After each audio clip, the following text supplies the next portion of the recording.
Gjithkush e mirë kupton autizmin deri në momentin që kemi një shpërthim të bërtitura, goditje, shtrirje në tokë dhe të gjithë e kthejnë kokën, shikojnë çfarë po ndodh, kemi shikime me gjykim, përshpërima, tallje. Këto pra janë disa sjellje që e shoqërojnë një person me autizëm dhe është vërtet shumë e vështirë për t'i menaxhuar, për të ditur se si të veprojmë në ato momente. Sot për të diskutuar këtë sjelljen kemi të ftuar Genta Kaplanin. Përshëndetje. Përshëndetje Genta. Faleminderit për ftesën. Analiste e sjelljes me 15 vite eksperiencë, drejtuese e ABA program dhe Medicare Albania Klinik. Gjithashtu dhe supervizore në shumë qendra në Tiranë dhe në Shqipëri. Faleminderit Genta që erdhe. Faleminderit dhe juve për ftesën, edhe shumë suksese. Faleminderit. Genta, çfarë ndodh në një moment? Është tantrum, meltdown, çfarë janë këto të dyja dhe si mund t'i diferencojmë pak a shumë nga njëra tjetra? Okej. Atëherë në radhë të parë, të dyja këto, si po themi nën kategori, bëjmë pjesë në ato që quhet behavior, pra sjellje. Dhe në fakt, sjellja është një nga elementet kryesorë që neve hasim edhe vështirësi, por që edhe marrim në konsiderat në momentin e një ndërhyrje terapeutike. Pasi në momentet që fëmia angazhohet në një sjellje të papërshtatshme, sjellje problem, pra në kategori të ndryshme të sjelljeve problem, bëhet shumë e vështirë vazhdimi i ndërhyrjes terapeutike dhe puna për vetë terapistin, prindrit apo çdo aktor tjetër që është rreth rrotull, pra se qëndron ose bashkëvepron me fëmijën. Kështu që po të marrim në konsiderat këto dy kategori, pra tantrumet dhe meltdown, kanë ndryshim nga njëra tjetra, ato mundet të jenë në formë pak a shumë të njëjtë, pa që do të thotë pamja e sjelljeve që në cilat angazhohet fëmia mund të jetë e njëjtë, pra me të shtrira, me të qara, të bërtitura, por funksioni është i ndryshëm. Në fakt çdo sjellje ka një formë dhe ka një funksion. Dhe në përgjithësi ne fokusohemi tek këto dy, po themi, pjesët, ndërkohë që ne ndryshojmë formën e sjelljes, por nuk ndryshojmë funksionin e sjelljes. Kështu që për të bërë dhe diferencën midis të dyjave, ne do shikojmë si formën edhe funksionin. Tantrumet janë më shumë shpërthime sjellore. Kanë një qëllim të caktuar, bëhen zakonisht fëmia në këtë rast kërkon të marrë diçka, ndërkohë që meltdown janë më shumë shpërthime emocionale, ndjesore dhe vijnë nga mbi ngarkesa sensoriale. Shumë e vështirë për fëmijën që ti rregullojë dhe në përgjithësi nuk kanë një qëllim. Pra, duke ardhur nga mbi ngarkesa sensoriale, shpesh janë të pakontrolluara nga fëmijët. Ndërkohë që tantrumet janë më shumë të qëllimshme dhe të kontrolluara. Domethënë neve mund ta kuptojmë si prind, si profesionist, që një tantrum dallon në një moment nga një meltdown për shkak të qëllimit që ato kanë në vetvete. Por që gjithsesi forma se si ndodh mund të jetë shumë e ngjashme ose e njëjtë me këto të bërtiturat, të shtrirat, ndoshta mbylljet e veshëve që mund të shofi. Janë forma të ndryshme, të dyja mund të shpërthejnë menjëherë. A kemi ndonjë shenjë paralajmëruese, për shembull në disa raste të një tantrumi ose të një meltdowni? Po t'i marrim dhe t'i ndajmë në këto dy kategori, në meltdown ka disa, po themi, faza që kalohet. Fillimisht fëmia ka disa shenja paralajmëruese se nuk ndihet mirë. Pra, meltdowni kryesisht duke pasur një element stimul sensorial nga mbindjeshmëria. Për shembull një zhurmë, një dritë e fortë, për shembull, pra ka të bëjë me senset dhe me stimuj sensorial që mund të jenë teksture pa dëshiruar, mund të jenë. Mund të jenë domethënë të shisës së të parit, për shembull drita të forta, ambiente ose dhe me shumë njerëz, dhe kundërta që mund të jenë dhe ambiente që janë jo të hapura, të mbyllura, me pak dritë, të errta për shembull, edhe fëmia nuk i duron dot. Mund të jenë të lidhura me perceptimin auditiv, pra me zhurma të forta dhe kryesisht janë në një mbindjeshmëri, një hipersensibilitet. Ku fëmia fillon të mbyll veshët ose vë duart në vesh, fillimisht, domethënë, mundet që të kemi reagime fizike, pra djersitje, domethënë agjitim të fëmijës me reagim sjellor për shembull, fillimisht të lehtë ose shmange, pra fëmia do të largohet nga një ambient që është i zhurmshëm dhe që nuk e duron dot, derisa në momentin që nuk gjen zgjidhje, pra në këto faza të para, fillon edhe rritet dhe niveli i reagimit të fëmijëve me sjellje shumë më të forta. Domethënë mund të themi që në një meltdown kemi një përshkallëzim, Kemi një përshkallëzim të sjelljes. Po, sepse edhe vetë organizmi i njeriut këto stimuj sensorial i përjeton fillimisht, domethënë gradualisht, duke ardhur dhe duke i përjetuar gjithmonë më shumë. Kështu që edhe reagimi i fëmijës është në këtë aspekt, dhe sidomos është e lidhur me komunikimin. Pra, dyfishohet vështirësia kur kemi vështirësi në komunikim. Ato do thosha se kemi dhe fëmijë neurotipik, që përjetojnë tantrume ose meltdowne, por ku është diferenca midis një fëmije neurotipik edhe një fëmije me vështirësi ose neurodivergjent, jo vetëm me autizëm, po themi? Po. Shpesh herë ndodh që edhe fëmijët neurotipik kanë shpërtime të tilla, pra meltdown, shpërtime të tilla, sidomos kur stimuli është shumë i fortë. Pasi mundet të mos kenë mbi ndjeshmëri, pra ndjeshmëria të jetë në normalitet, por zhurma mund të jetë shumë e fortë. Pra po të marrin pjesën e nivelit të zhurmave. Niveli emocional po ashtu. Pra përjetimi emocional i një situate të caktuar mund të jetë shumë e fortë dhe gjithashtu dhe fëmija neurotipik mundet të reagoj pra me të qara, me të përtitura, kërkesa e ndihmës tjetë me një tonalitet të lartë, domethënë e shoqëruar me një sjellje tjetër, por është e shkurtër në kohë, sepse menjëherë ose bashkë shoqërohet dhe me komunikimin verbal. Pra duke thënë që nuk dua të rri më, dua të iki te nëna, te gjyshit, te babit, te shprehja e bën më të thjeshtë komunikim. Domethënë mundet të nisi me një reagim sjellor, por e bashkëngjitur me komunikimin verbal.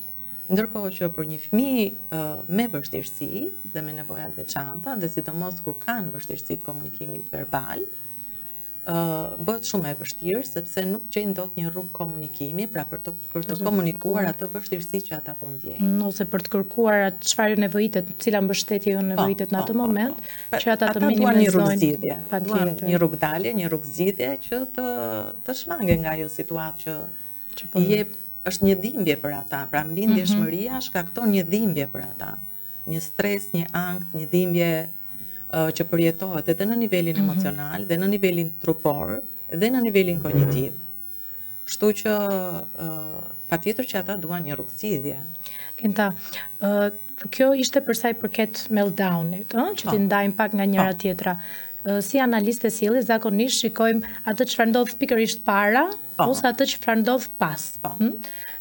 Para mund themi si një parandalim.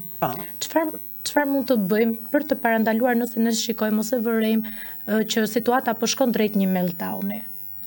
Atëherë, pa diskutim që në çfarë varet edhe nga situata. Nga situata, po, në çfarë do lloj sjellje të papërshtatshme, sjellje problem, sjellje sfiduese që ne ndeshemi, pa diskutim që neve rekomandojmë analizën e sjelljes. Pra unë e përmenda pak më përpara që ne kemi një formë sjellore, kemi dhe një funksion të kësaj sjelljeje.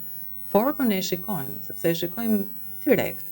Pra forma është vëzhgim që ne i bëjmë sjelljes, pra me të qara, përtitura, mund të jetë edhe goditje të vetes, domethënë goditje të tjetrit. Edhe sjellje që janë goxha të rrezikshme. Po, goxha të rrezikshme, hedhje të objekteve që mundet të rezultojë rrezikshme për personat që janë afër fëmijës, të vegjël ose të rritur. Por ajo që unë edhe theksova pak më përpara, e rëndësishme është të vihet theksit e funksioni. Pra çfarë funksioni ka kjo sjellje, çfarë do të arrijë fëmia me anë të kësaj sjellje. Zakonisht kemi dy kategori të mëdha.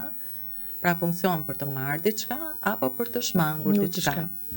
Në rastin e meltdown, kryesisht është për të shmangur, sepse duke qenë mbi ndjeshmëri, dhe unë e theksova pak më përpara që kemi një situatë, domethënë, të vështirë për fëmijën për të përballuar nga ana ndjesore, fizike, organike, kognitive, dhe këtë vështirësi do ta shmangin. Kështu që po kjo është një kategori domethënë goxha e gjerë. Ndaj dhe bëhet një analizë, ashtu si kurse dhe ju thatë, të situatës pra shkakut, çfarë shkakton këtë sjellje të meltdown, dhe cila është pasoja, pra çfarë do të arrijë fëmia nëpërmjet kësaj sjellje, sepse edhe në këtë rast, pavarësisht se është një sjellje e pa kontrolluar nga fëmia, ai përpiqet të komunikojë diçka. Tham që në thelb është shpesh komunikimi. nuk gjendet mënyra e duhur e komunikimit, edhe për shkak të mbingarkesës që është, dhe përjetimit emocional, dhe për këtë arsye gjenden forma të tjera të komunikimit. Funksioni kryesisht të shmangës, por duhet parë cili është ai stimuli ndjesor që shqetëson fëmijën. Pra, nëse është zhurma, atëherë funksioni është për të shmangur këtë ambient të zhurmshëm. Dhe ne ndërtojmë strategji se si mund ta ndihmojmë fëmijën. Ja, kjo pastaj kalojmë tek pjesa e ndërhyrjes. E ndërhyrjes, po.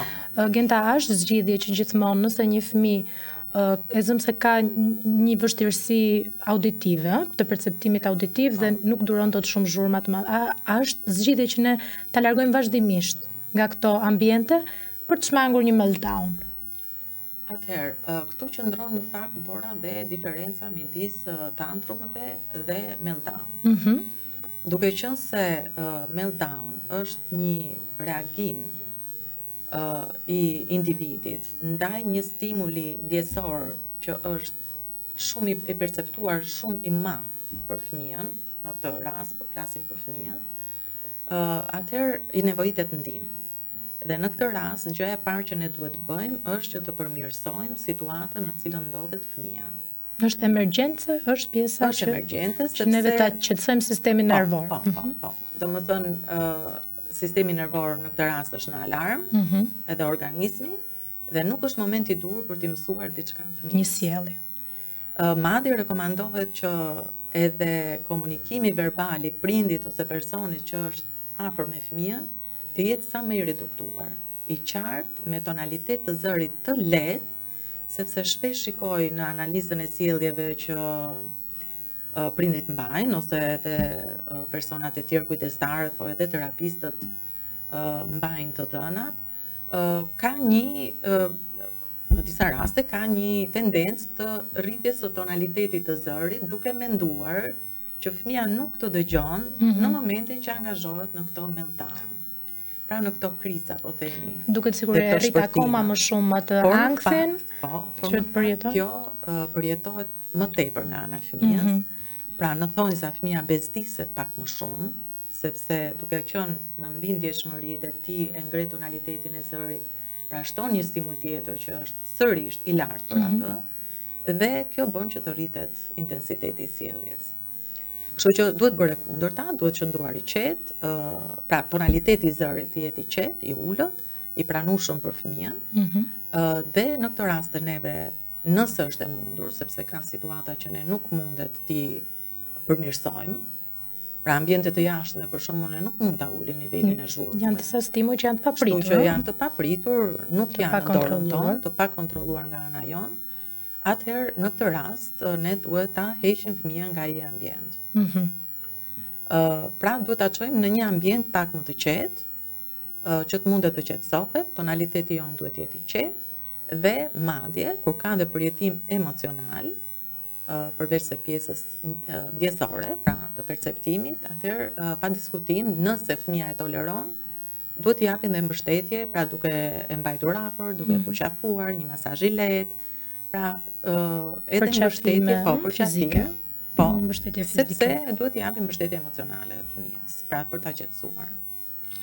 E përmenda që në varësi të fëmijës apo individit, sepse nëse fëmia ka dhe një hipersensibilitet taktil, nuk e toleron përqafimin, prekjen, domethënë atëherë zgjidhet një ambient, thjesht duhet jemi të kujdesshëm që në ambient të mos ketë gjëra që fëmia mundet të vetëmtohet. Pasi ndonjëherë meltdownet mund të jenë edhe reagime shumë të forta. Është e para. Nëse kemi për shembull një fëmijë që gjatë një meltdowni, se po themi përplas kokën ose vritet, çfarë duhet të bëjmë prindrit në këto momente? Pavarësisht po themi që ka një hipersensibilitet taktil. Po. Në fakt, për sjellje të tilla të forta, pra që janë vetëm dëmtuese ose dëmtuese për tjetrin ose shkatruese për ambientin, gjithmonë bllokohen. Reagimi I parë është ndërprerja e sjelljes, bllokimi. Bllokimi mund të jetë edhe fizik, pavarësisht pjesës po themi mbindjeshmërisë që individi ose fëmia ka në perceptimin taktil, pra të prekjes, por do jetë shumë I shkurtër. Pra me sekonda. Në mënyrë të tillë që ne thjesht po e mbrojmë fëmijën nga vetëmtimi, por nuk I shkaktojmë një tjetër, një kufizim apo një kufizim ose një tjetër, po themi stimul agresiv I përjetuar nga ana e fëmijës, nëse ai ka këtë hipersensibilitet, pra proprioceptiv, ndonjëherë edhe taktil bashkë. Kështu që në fakt për të njohur më mirë fëmijën, do ishte shumë e rekomandueshme që të mundet të kemi një vëmendje tek pjesa e reagimit sensorial ndaj stimujve të perceptimit, sepse shpeshherë edhe nga eksperienca, po edhe nga gjithë literatura, perceptimi është një nga fushat që preket, sidomos në çrregullimin e spektrit të autizmit, dhe karakterizohet me nivele të ndryshme, që mund të jenë në hiposensibilitet, pra në ndjeshmëri, dhe kërkojnë vazhdimisht stimujt, dhe mund të jetë në mbi ndjeshmëri, që pastaj është pikërisht kjo kategori që neve po flasim. Ky është një kapitull vërtet shumë I gjerë dhe do një episod më vete që të flasim për pjesën sensoriale, për vështirësitë sensoriale dhe sa të lidhura janë si me të folurin, me të ngrënin, me gjumin, me sjelljen. Është vërtet shumë komplekse. Shumë komplekse, po. Janë shumë të lidhura me proceset biologjike, siç e them, Bora. Dhe këtu pastaj hyn pak në rol edhe terapia për të zbutjen e meltdowneve. Në momentin që ne punojmë me perceptimet, me tolerimin e stimujve, e ndihmojmë fëmijën që pastaj të përballet më mirë edhe në përditshmëri. Në përditshmëri me stimuj sensorial. Dhe ajo që vlen të theksohet është që puna, pra ndërhyrja terapeutike bëhet gjithmonë kur fëmia është në gjendje të qetë. Jo në momentin që është shpërthimi. Jo në momentet e shpërthimit. Në fakt, meriton të ketë pak më shumë vëmendje, pavarësisht se ne sot do flasim dhe për meltdown dhe për tantrumin, po meritojnë të ketë pak më shumë vëmendje sjelljet që janë pra drejt meltdown, sepse shikoj që janë më të vështira për të kuptuar dhe nga ana e prindërve, tantrumet janë më të lehta për të kuptuar në fakt. Dallohen direkt. Janë sjellore, janë më të lehta për të dalluar, ato kanë një qëllim dhe për këtë arsye dallohen më lehtë. Genda është dhe një lloj miti në përgjithësi që thuhet që është një fëmijë llastuar. Ka nga llastimi, po themi, kur bën ato shpërthimet e mëdha, jo po flas për një meltdown, se edhe puna ime duke shoqëruar fëmijë në kopshte dhe në shkolla dhe në terapi, po më shumë problematika është në kopshte, po themi, ku fëmijët janë akoma shumë të vegjël dhe pavarësisht ndërhyrjes që ti bën në një moment, ose ta qetësosh, ose ta bllokosh, ke 100 sy që të shikojnë me një lloj gjykimi që çfarë po bën, çfarë I bëre këtij fëmije, ti nuk di ta bësh punën tënde, dhe është shumë e vështirë edhe për ne si profesionistë që punojmë direkt me fëmijën. Po. Atëherë, këtu duhet bëja një ndarje në fakt, sepse në rastin se ne kemi fëmijë të cilët angazhohen në sjellje për shkak të hipersensibilitetit, pra në meltdown. Këtu nuk flitet për llastim. Pra këtu nëse flasim në gjuhën popullore, pra nuk flitet për një sjellje që është e qëllimshme, sepse nuk është e qëllimshme, ai është një reagim, sikur se thanë, pra fizik, sensorial, emocional I fëmijës ndaj një stimuli, të cilin ai nuk e përballon dot. Nuk e menaxhon dot, nuk e ka aftësinë as emocionale, as verbale, as verbale, edhe ndonjëherë as mungon dhe aftësia kognitive e përpunimit të informacionit. Kështu që këtu nuk është rasti. Prandaj duhet bërë mirë dallimi. Në rastin e tantrumeve, tantrumet janë shpërthime sjellore. Ato kanë një qëllim. Shpeshherë kontrollohen nga fëmia. Fëmia I kontrollon. Këtu mund të themi që fëmia manipulon situatën ndonjëherë me anë të tantrumeve? Po. Tantrumet kanë... Se është dhe një lloj parajgjykimi që një fëmijë për shembull me autizëm nuk mund të shkojë mendja, po themi, që të manipuloj situata. Nga momenti që një sjellje bëhet me një qëllim të caktuar, për të arritur qëllimin, individi e ndryshon situatën. Domethënë ose përpiqet ta ndryshojë situatën. thonë se ata manipuloj atë, sepse manipulim është një fjalë pak. Apo është thjesht një sjellje përforcuar në kohë dhe ai e ka mësuar si komunikim që unë nëse bëj këtë do ta marr këtë gjë. Janë të dyja bashkë. Janë të dyja bashkë, domethënë nëse është një sjellje e përsëritur, pa diskutim që ajo është e përforcuar. Më parë. Por mundet që ose shpesh prindit edhe e artikulojnë që është hera parë që fëmia bën një sjellje të tillë. Pra, që këtu jemi për një sjellje kontrolluar nga ana e fëmijës për një qëllim të caktuar. Dhe zakonisht bëhet për të marrë diçka. Për të arritur. Pjesa më e madhe e rasteve të tantrumeve, pra të sjelljeve të tilla që mund të jenë edhe këto shumë të forta, sikurse folëm dhe pak më përpara me të shtrira, domethënë në tokë, gjuajtje vedëmtuese, pra gjuajtje drejt vetes dhe të tjerëve kështu me radhë. Rritje intensitetit derisa të marrë atë gjë që fëmia ka për qëllim të marrë, kryesisht lodra, sepse janë fëmijë të vegjël, lodra shumë të pëlqyeshme për fëmijët. Telefonin, po themi, po. Ekranet. Mund të jetë një makinë, mund të jetë një telefon, secili nga fëmijët ka lodra të preferuara, të veçanta, të cilat shpesh i duan me një herë. Dhe kjo në gjuhën popullore përkthehet në një tek. Po. Domethënë tantrumet janë deri diku si një tek, ngjasojnë si një tek e një fëmie, edhe një fëmie që nuk ka vështirësi. Po, edhe një fëmie. Po, fëmijët të cilët nuk kanë vështirësi, mundet të bëjnë kompromisin. Mund të kenë një kopritje. Po, ka një kopritje, bëjnë kompromisin. Mund të argumentojnë. Po, pranojnë edhe pjesën e një udhëzimi që prindi mund të japi, që në fillim ne do bëjmë pazarin, pastaj mund të marrim, pra të shkojmë te dyqani i lodrave të blejmë lodrën. Edhe po mundet ta pranojnë pra një kompromis të tillë, ndërkohë që një pjesë e fëmijëve të cilët bëjnë pjesë në çrregullimet neurozhvillimore, nuk e kanë këtë kopritje, domethënë apo edhe potencialin që të pranojnë, pra të bëjnë kompromisin. Ose të kuptojnë pak më gjatë që nuk do ta marrësh tani, do ta marrësh në darkë, ëh? Pra, kjo pjesa e koncepti i kohës që nuk është akoma i zhvilluar, domethënë bërja e kompromisit po ashtu, në varësi të nivelit kognitiv që fëmia ka. Kështu që dhe kjo rezulton në tantrume ku fëmia e do atë gjë që ai kërkon tani dhe këtu. Pra kjo është e gjitha, por në ndryshim nga meltdown, që neve përpiqemi të mirë kuptojmë fëmijën, sepse e përmenda edhe pak më përpara dhe folëm gjatë për meltdown që vjen nga një shkak i pakontrolluar nga ana e fëmijës. Kështu që ne duhet ta mirë kuptojmë.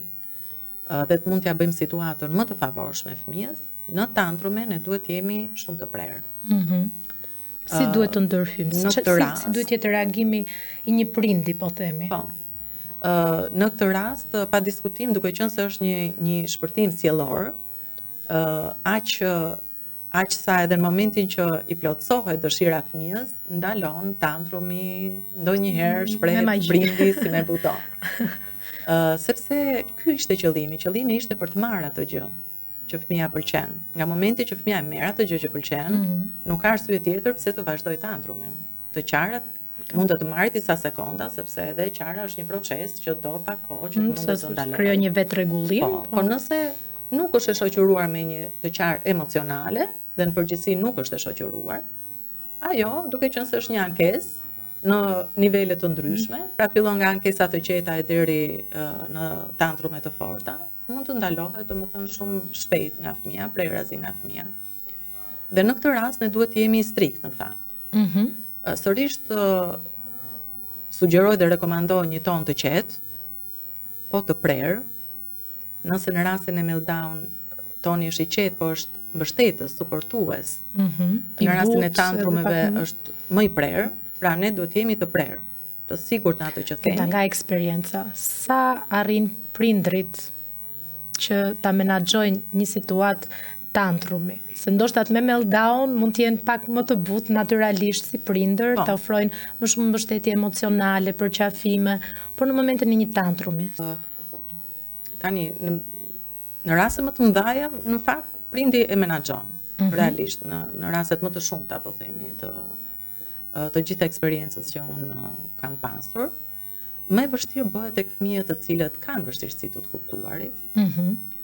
Më e vështirë bëhet tek fëmijët që nuk kanë mënyra të tjera të komunikimit, edhe insistojnë shumë duke u angazhuar në këtë sjellje problem.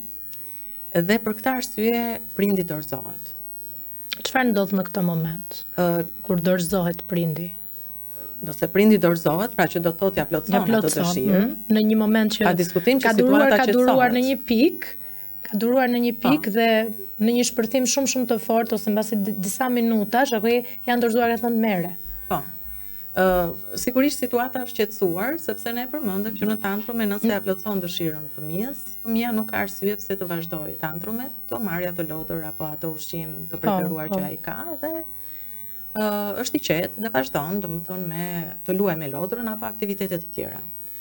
Mirë, po kjo nuk është zgjidhja, është zgjidhje momentale, nuk është zgjidhja e duhur. Në këtë rast do ishte një zgjidhje e duhur, që prindi të mund të qëndrojë strikt, të mos i plotësohet dëshira në atë moment, pra nuk themi në asnjë moment, po në atë moment, të mundet të qetësohet fëmia, po duke pasur një ton të qetë, domethënë të prerë, fëmia e kupton. Pra i kupton kufit, është e rëndësishme ne të vendosim kufi, i kupton kufit, dhe kur fëmia të jetë i qetë, ne të mundet të japim një alternativë komunikimi të qetë, verbal nëse fëmia është dhe ka si verbale, ose nëpërmjet rrugëve të tjera të komunikimit, që mund të jenë gjeste që përdoret, apo mund të jenë edhe foto, karta të ndryshme. Është një metodë, domethënë e veçantë e komunikimit nëpërmjet fotove, PEX quhet. Mundet që të i përdorim, pra duhet dhënë një rrugë komunikimi e përshtatshme dhe mund të përdorim një nga këto rrugët e komunikimit që është më e përshtatshme për fëmijën në fjalë. Dhe fëmia ta kërkojë në mënyrë të qetë. Në këtë moment ne pa diskutim ja plotsojmë atë dëshirë. Dhe fëmia duhet bëj vetë diferencën. Ktu bëhet fjalë gjithmonë për një vetë menaxhim të sjelljes, pra duhet bëj vetë diferencën. Në momentin që ai angazhohet në një tantrum dhe ne kemi një reagim të prerë, gati indiferent ndaj sjelljes së fëmijës, pra nuk i flasim, nuk japim një herë një udhëzim, nuk qortojmë fëmijën, domethënë ne thjesht jemi të prerë, nuk është momenti për ta marrë tani, qetësohu dhe do ta marrësh.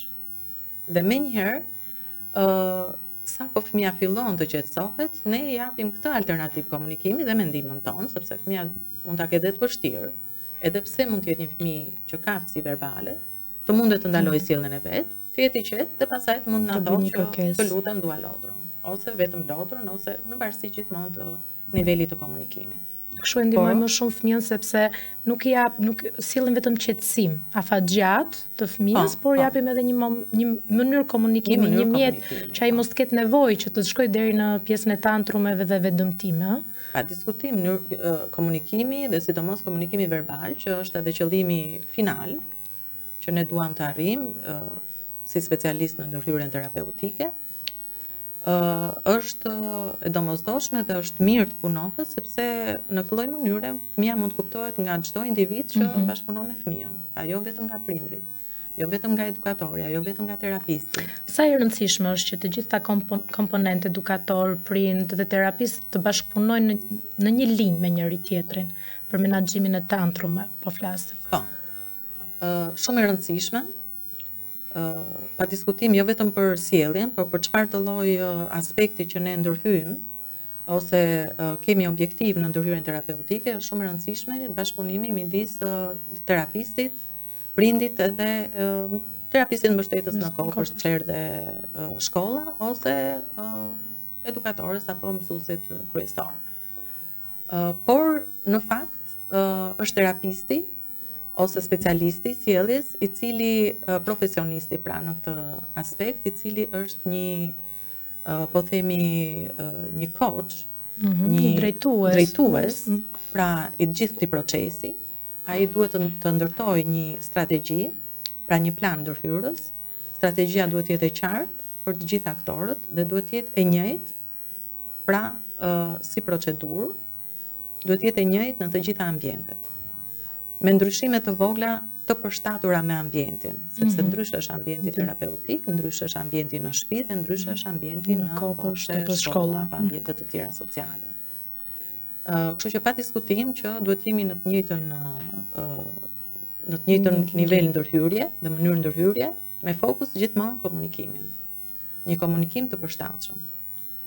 Aq më shumë në këto kategori sjelljesh që kanë një qëllim komunikimi. Pra në vetvete fëmia ka një qëllim komunikimi, mënyra nuk është e duhura. Pra forma e komunikimit nuk është e duhura. Ndaj dhe neve nuk e ndryshojmë funksionin, pra fëmia do marrë atë gjë që kërkon të marrë. Funksioni është të është komunikimi për të marrë atë që duan, por mënyra se si mënyra e komunikimit do ndryshojë jo nëpërmjet sjelljeve të padëshiruar pa përshtatshme, por nëpërmjet rrugëve të komunikimit përshtatshme. Kjo mund të ndodhi se tantrumet, ne morëm një kategori, tantrumet mund të ndodhin dhe kryesisht ndodhin për të marrë, pra që fëmia ka për qëllim të marrë diçka. Po tantrum ndodhin edhe kur fëmia kërkon të shmangi diçka. Nuk do të bëj detyra, po them, jo, edhe diçka të papëlqyeshme për të. Lapsat, librat. Edhe po, nëpërmjet sjelljeve, fëmia kërkon ta shmangi këtë aktivitet. Ta vonoj, ta shmangi, të gjejë një mënyrë tjetër, përdorin edhe ankesa shëndetësore, organike për të shmangur ndonjëherë. Pra janë të dyja funksionet. Në të dy rastet, neve pa diskutim që marrim në konsiderat funksionin, është shumë i rëndësishëm, që të mund të gjejmë strategji ndërhyrëse. Forma na duhet për të ndërhyrë, pra për të gjetur momentin kur do ndërhyjmë, sepse momenti më i favorshëm është parandalimi, në fakt është procesi më i mirë i mundshëm dhe momenti më i favorshëm është një moment që quhet trigger ose një sinjal paralajmërues. Të dyja e kanë, të dyja kategoritë e kanë këtë gjë. Kjo është shumë personale nga individi në individ. Dhe do një studim do një studim dhe në fakt në momentin që ne ndërtojmë planet ndërhyrëse ne kemi një fazë paraprake ku marrim të gjitha të dhënat mbi sjelljen, ambientin dhe lidhjen funksionale midis sjelljes dhe ambientit. Dhe pastaj kemi një ndërtim plan pune dhe fazën tjetër të ndërhyrjes. Për të kuptuar që këto strategji janë të sakta dhe si kuptohet nga rezultati, efikasiteti i tyre. Nëse sjellja do na ulet, do rrisim komunikimin, të gjitha. Për ta bërë pak më konkrete, Genta, kam zgjedhur disa situata të cilat na ndodhin me fëmijët edhe tipik, po themi, po dhe fëmijët neurodivergent në ambiente të ndryshme. Dhe dua të diferencojmë pak se çfarë janë, është një meltdown apo është një tantrum përgjithsisht apo dhe cili funksion mund të ketë sjellja në këto momente dhe çfarë si mund të ndërhyjmë, pavarësisht se mund të jenë pak specifike, ndoshta një këshill, një ndihmë vogël për prindërit do ishte fantastike. Në supermarket, një fëmijë 5 vjeç fillon të bërtas të qaj kur nuk i blihet një lodër dhe ndalon sa po e merr. Diskutuam, mund ta diskutojmë dhe më specifikisht, pa diskutim që kur jemi në një supermarket është një ambient që nuk kemi gjëra të kontrolluara, njerëz kemi përreth, është pak më e sikletshme, sesa nëse jemi në shtëpi dhe vetëm brenda mureve tona. Edhe mundet të ndërhyjmë edhe të jemi të qetë, të jemi të strikt, sikur se tham pak më përpara, për shembull, në ambiente sociale bëhet më e vështirë, bora ti vetë e ceke pak më përpara, domethënë që ka individ të tjerë rreth rrotës, të cilët edhe të shikojnë si po e lë këtë fëmijën që po qan kaq shumë vështirë. Ta japun vetëm blia. Por në fakt, me aq sa mundemi brenda mundësive, pa diskutim që kjo sjellje kategorizohet si një tantrum, pra ka një qëllim, nga momenti që fëmia qan sepse do një lodër, ai po kërkon diçka. Pra funksioni është për të marrë diçka. Pra për të kërkuar këtë lodër, për ta marrë këtë lodër, momenti nuk është i duhur, forma e të kërkuarit nuk është e duhura. Kështu që në këtë rast, po themi që reagimi i parë i prindit, duke qenë në ambient social, është të qetësojë fëmijën. Dhe pa diskutim duhet të përdorim kushtëzimin. Kushtëzimi do jetë i tillë në varësi se ku janë drejtuar prindrit, pra nëse janë drejtuar që të bëjmë pazarin fillimisht, atëherë mund t'i thuhet në fillim ne do blejmë ushqime, pra do bëjmë pazarin dhe pastaj ti do marrësh lotrën. Në rastin se prindi mendon që t'ja blej atë lodër. Por në rastin se kjo është një sjellje që fëmia e bën çdo herë që shkon në supermarket apo në dyqan, atëherë qetësohet fëmia, i thuhet më vjen keq, sot nuk do ta blejmë lodrën.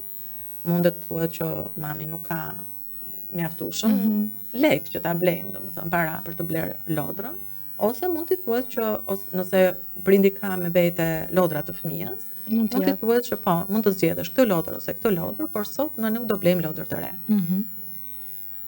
Në ndërhyrje afat gjatë do ishte mirë një, po themi, familiarizim para përgatitje para se të niset për që ne do shkojmë të bëjmë pazarin, ne sot nuk do blejmë lodër të re, pra nuk do të dalojmë tek dyqani i lodrave. Ose mund të bëjmë një listë të produkteve që ne duam të blejmë dhe të jetë pjesë e pazarit, edhe vizualisht. Po, mund të jetë, por nëse është një, po themi, një dëshirë e fëmijës e cila është e përsëritur, pra çdo ditë shkon në dyqan dhe merr një lodër, që përveç se një kërkesë është mund të rezultojë edhe në një ritualistik rutinë e fëmijës që çdo herë që kalon te ky dyqan do marrë këtë lodër.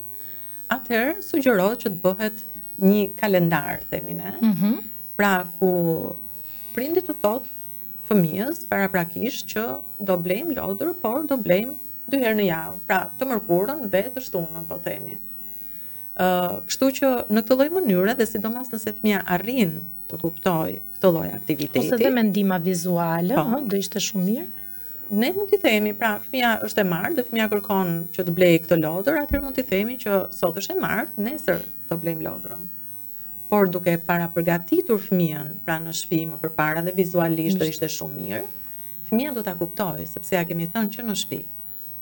Pra ja kemi përmendur më përpara, kemi familiarizuar. Nuk është se nuk do ta marri, po shtym pak kohën dhe japim pak më shumë kohë dhe po nga ana tjetër, sërish i rikthehem, pra është më e rëndësishme vendosja e kufive. Dhe shpesh kjo artikulohet edhe nga prindi. Prindrit në, po themi, mënyra të ndryshme artikulojnë që po me mua bën më shumë sjellje, kërkon më shumë, e zgjat më shumë, insiston më shumë. Se duket sikur terapisti ka të shkopin magjik që rregullon sjelljen edhe pastaj prindi thotë, "Ok, po pse tek ju sillet në këtë formë edhe tek ne ndryshe?" Edhe me vetë prindrit. Domethënë mund të jenë reagimi, po midis prindërve reagimi është i ndryshëm i fëmijës, po sepse ai prind me të cilin fëmia e zgjat më shumë për angazhimin e tij në sjellje, ndoshta nuk i ka vendosur kufit siç duhet. Dhe prindi tjetër i ka vendosur, pra është i qartë në pon edhe jo. Pra kur i thuhet fëmijës po, okay, në shumë rëndësishme që ta mbajmë fjalën, po, pa diskutim. Domethënë për mua dhe nga eksperjenca që unë kam në këtë fushë, nëse nuk arrin dot të menaxhosh sjelljen e fëmijës, më mirë i thuaj po që në fillim, sesa jo në fillim dhe pastaj e ndryshon. Sepse këtu, përveç se pjesës po themi tekës së fëmijës, pra dëshirës së fëmijës, ke humbur edhe një marrëdhënie midis prindëve dhe fëmijës. Besueshmëri edhe pak, të futemi të kufive, besueshmërie, domethënë pa diskutim kjo mund të ketë efekt edhe tek shokët dhe shoqet, pra fëmia nuk njeh kufi as në lodrat që janë personale të shokut apo të shoqes dhe insiston që t'ja marrë atë, ndërkohë që kjo nuk është e drejtë.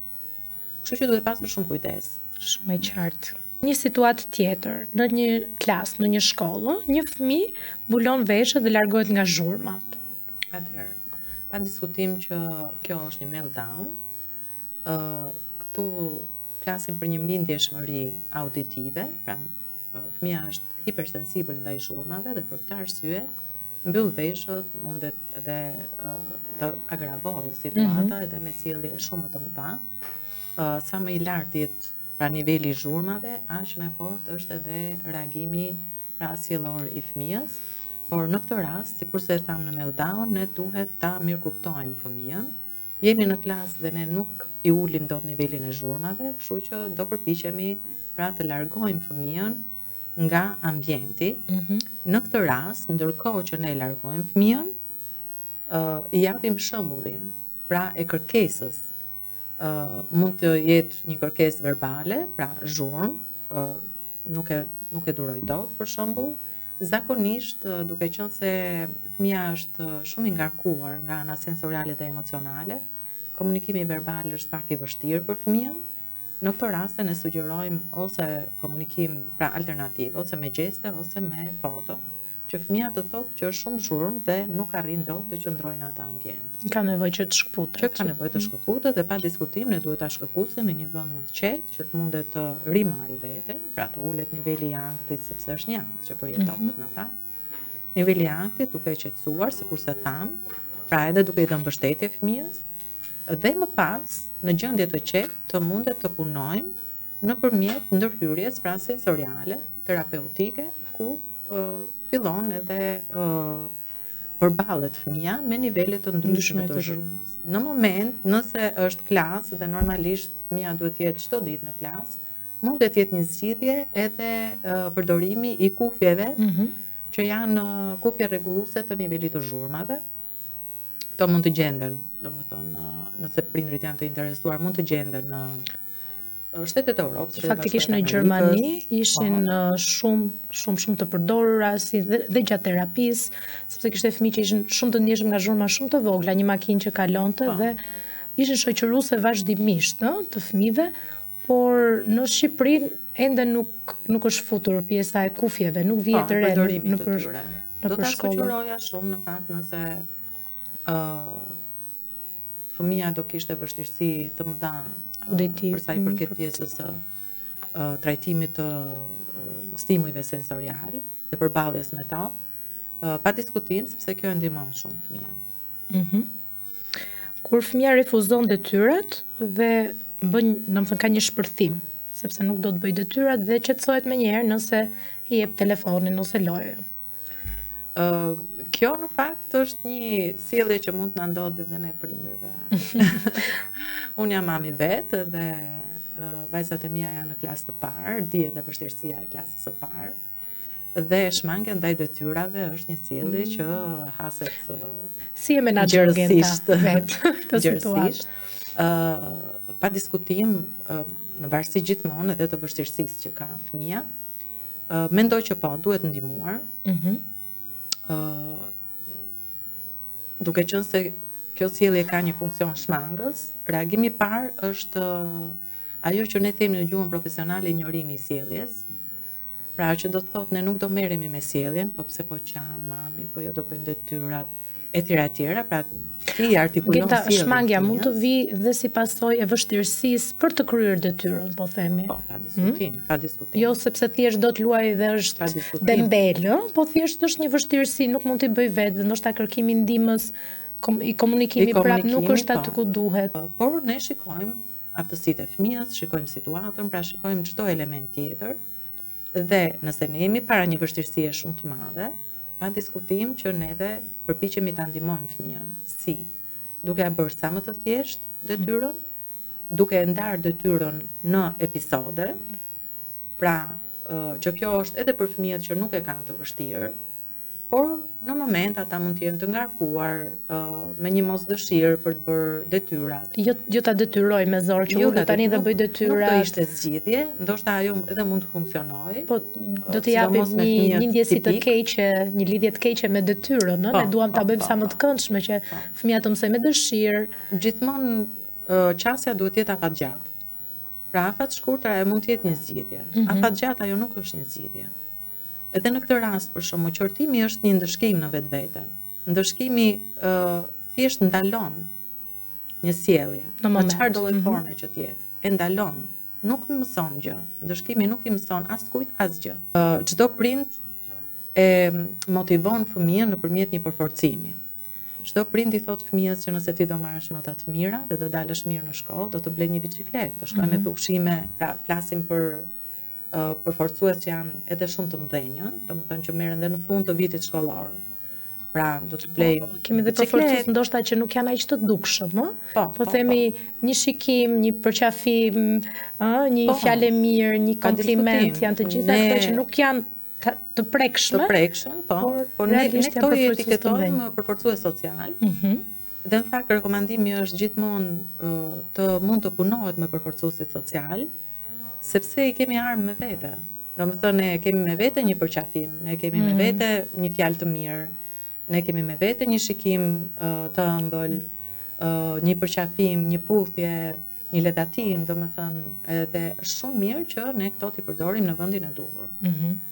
Pra, nëse ne këto i përdorim jo në vendin e duhur, pra në një tantrum për shembull, po t'i rikthehemi, zgjedhim që ta përqafojmë fëmijën më një herë, pra për ta tentuar mënyra të tjera që ne përmendëm, po për ta qetësuar, zgjedhim ta përqafojmë më një herë, në fakt kjo është një përforcim për tantrumin. Dhe nuk e kuptoj më mbas që si ka mundësi, unë e mora me të mirë dhe vazhdon, domethënë dhe persiston dhe herë të tjera dhe e kërkon me tantrume. Po, sepse pa dashin tonë kemi përforcuar tantrumin nëpërmjet përforcimit social. Duhet jemi shumë të kujdesshëm. Po, duhet jemi shumë të kujdesshëm. Fëmia reagon fort ndaj ndryshimeve të papritura. Nëse jemi në një ambient dhe papritur, si ndodh shumë në kopshte dhe në shkolla, që neve dalim edhe jashtë rutinave tona, por edhe në përditshmëri jemi nisur për të shkuar diku dhe ndodh diçka dhe duhet kthehemi mbrapsht, edhe një fëmijë reagon shumë fort. Po themi ndryshimi i rutinës ose reagimi i fëmijës ndaj ndryshimit të rutinës mund t'i ketë të dyja këto forma. Mund të rezultojë në një tantrum, mund të rezultojë në një meltdown.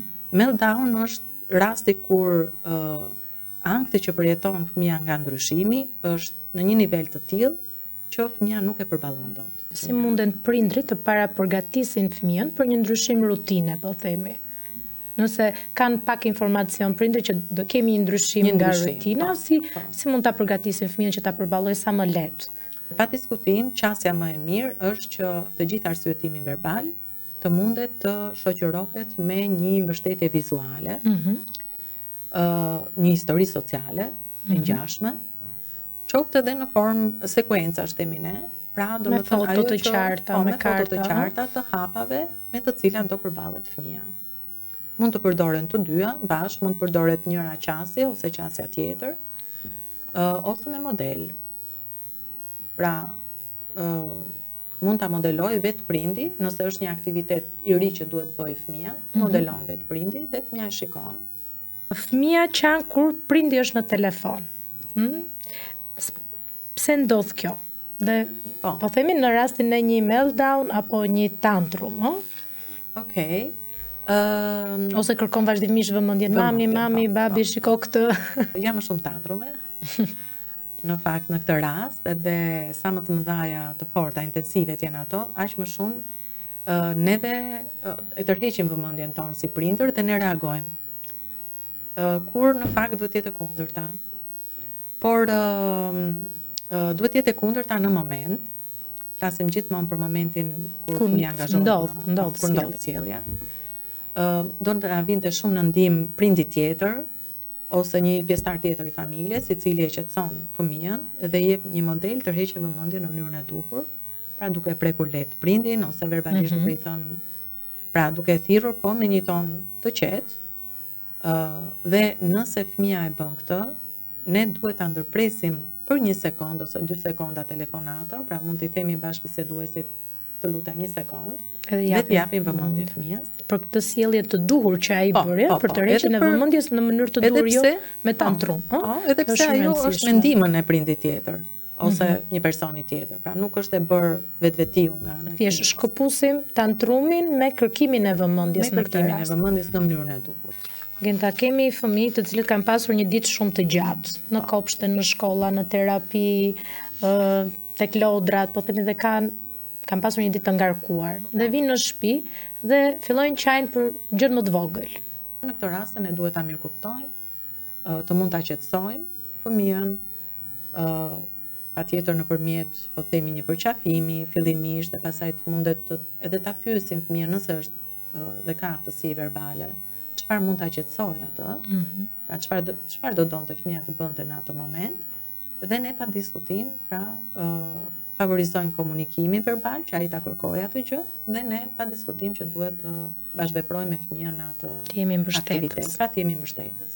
Genta, shumë familje të cilët jetojnë çdo ditë me këto lloj sfidash, me këto lloj problemesh, dhe janë të gjykuar përgjithsisht në ambiente të ndryshme. Çfarë mund të thuash? Do i thosha që elementi më kryesor aty është përballja e këtyre situatave, ruajtja e qetësisë. Fëmia është personi më i rëndësishëm i jetës së tyre dhe në ato momente ata ta kenë vëmendje te fëmia dhe jo tek të tjerët. Gjykimi dhe paragjykimi t'i mbetet të tjerëve. Kjo është një situatë që vetëm kërkon mbështetje dhe nuk kërkon paragjykim dhe nuk kërkon as gjykim. Prindi bën të pamundurën, ashtu sikurse ne të bëjmë të gjithë me fëmijët tanë. Situata disfate ne kemi të gjithë si prindër, pavarësisht fëmia ka vështirësi apo nuk ka vështirësi. A jam unë profesioniste në këtë fushë? Po. A kam pasur unë disfata me fëmijët e mi? Po. Kam pasur situata. Situata dhe në vende publike, ku fëmijët kanë bërë sjellje të tyre dhe unë kam qenë në një situatë, domethënë, shumë të pafavorshme për mua, edhe për faktin dhe duke qenë, të sikleshme dhe duke qenë profesioniste dhe gjykimi edhe mund të jetë aty. Mund të jetë edhe dyfish për faktin që je profesioniste. Për faktin që po. Kështu që duke në këtë rast, domethënë pa diskutim, kam menduar për fëmijët e mi, edhe kam bërë atë që kam gjykuar unë që ka qenë ndërhyrja më e mirë e mundshme në ato moment, në atë situatë, pa menduar se çfarë mund të mendojnë të tjerët. Dhe sugjeroj dhe rekomandoj të gjithë prindërit që të kenë këtë qasje. Pra, është shumë e rëndësishme fëmia e tyre, familja e tyre, e ardhmja e fëmijës, të mundet të ndërgjegjësohen sa më shpejt jetë e mundur për fëmijën e tyre. Nëse vihet re nga ana e prindërve që fëmia ka një sjellje që ata nuk po e përballojnë dot, pra i duket e papërshtatshme, që ka një funksion jo të përshtatshëm, që ka një formë jo të përshtatshme, të i drejtojnë me njëherë specialistëve për ta adresuar, rregulluar, domethënë, reagimin e fëmijës në këtë rast. Genta, të falenderoj shumë që ishe sot me ne, që ndave eksperiencën tënde, këshillat e tua praktike për familjet, janë vërtet shumë të vlefshme dhe një ndihmë shumë e madhe. Faleminderit edhe ju. Dhe faleminderit për mesazhin që përcolle që sjellja nuk është një armik, por është një mesazh konkret që fëmia do të thotë, do ta shpreh, thjesht forma, mënyra se si nuk është gjithmonë e duhura. Prandaj ne duhet jemi mbështetës ndaj familjeve dhe personave, mos të gjykojmë, të përpiqemi që t'japim ndihmën tonë dhe mbështetjen tonë gjithmonë. Faleminderit edhe juve. Edhe suksese. Faleminderit. Uroj të kemi përsëri këtu me ne. Patjetër. Faleminderit.